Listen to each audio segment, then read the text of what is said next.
இலங்கையின் தென்பகுதியில் பெய்த தொடர் கனமழையால் 24 மணி நேரத்தில் 9 பேர் உயிரிழந்துள்ளனர்.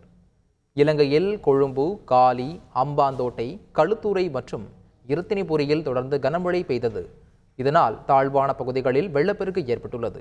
பல இடங்களில் மண் சரிவும் ஏற்பட்டுள்ளது. ஏராளமான வீடுகளும் சேதமடைந்துள்ளன. அவிசாவலை புவக்பிட்டியவில் உள்ள தோட்ட பகுதியில் வெள்ளப்பெருக்கில் வீடு ஒன்று மூழ்கியதால் 7 வயது சிறுமி உட்பட ஒரே குடும்பத்தைச் சேர்ந்த 3 பேர் உயிரிழந்தனர். இதேபோன்று மண் சரிவு வெள்ளப்பெருக்கில் சிக்கி கடந்த 24 மணி நேரத்தில் 9 பேர் உயிரிழந்துள்ளதாக காவல்துறை தரப்பில் தெரிவிக்கப்பட்டுள்ளது. தாழ்வான பகுதிகளில் நீர்மட்டம் உயர்ந்து வருவதால் வெள்ள எச்சரிக்கையும் பொதுமக்கள் பாதுகாப்பான இடங்களுக்கு செல்லுமாறும் அறிவுறுத்தப்பட்டுள்ளனர். தொடர்ந்து கனமழை பெய்யும் என எச்சரிக்கப்பட்டுள்ளதால் நாடு முழுவதும் பள்ளிக்கூடங்களுக்கு விடுமுறை அறிவிக்கப்பட்டுள்ளது.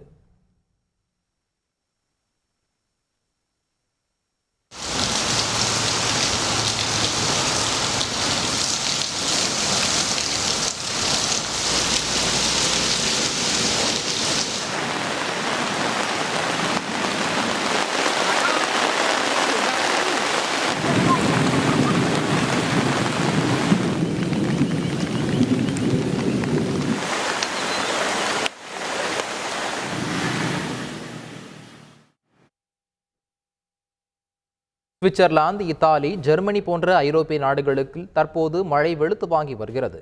இந்நிலையில் ஜெர்மனியில் வீடுகள் சூழ்ந்த வெள்ளத்தால் மக்களின் இயல்பு வாழ்க்கை முற்றிலும் பாதிக்கப்பட்டுள்ளது. மக்கள் பாதுகாப்பான இடங்களுக்கு வெளியேற்றப்பட்டு வருவதோடு மீட்பு பணியில் இராணுவத்தினரும் ஈடுபட்டு வருகின்றனர்.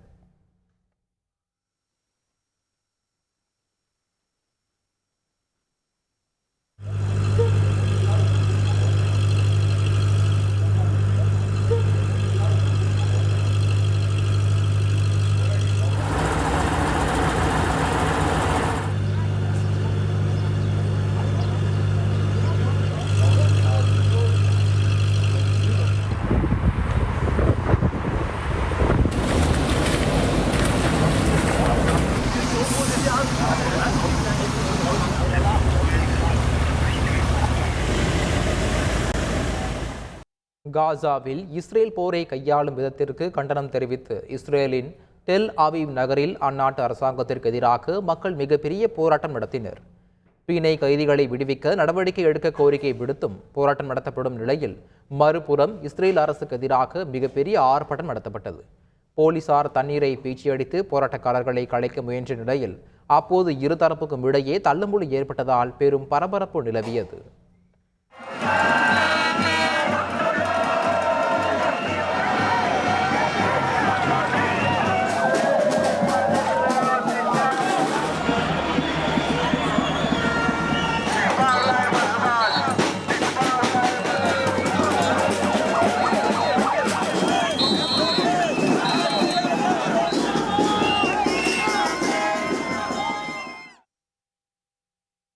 அமெரிக்காவின் ரோஹோபோத் கடற்கரையில் கூடியிருந்த பாலஸ்தீனியர்களுக்கு ஆதரவான ஆர்ப்பாட்டக்காரர்கள் அமெரிக்க அதிபர் பைடனை நோக்கி கண்டன முழக்கங்கள் எழுப்பியதால் பரபரப்பு ஏற்பட்டது.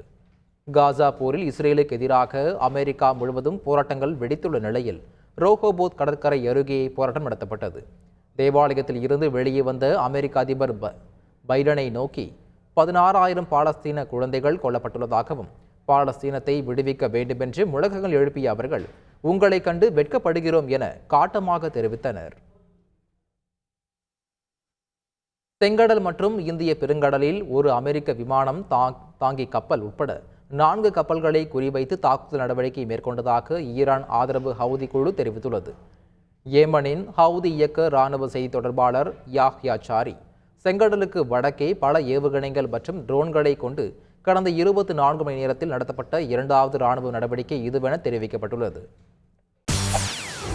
செய்திகளை உடனுக்குடன் தெரிந்து கொள்ள உடனே சப்ஸ்கிரைப் பண்ணுங்க.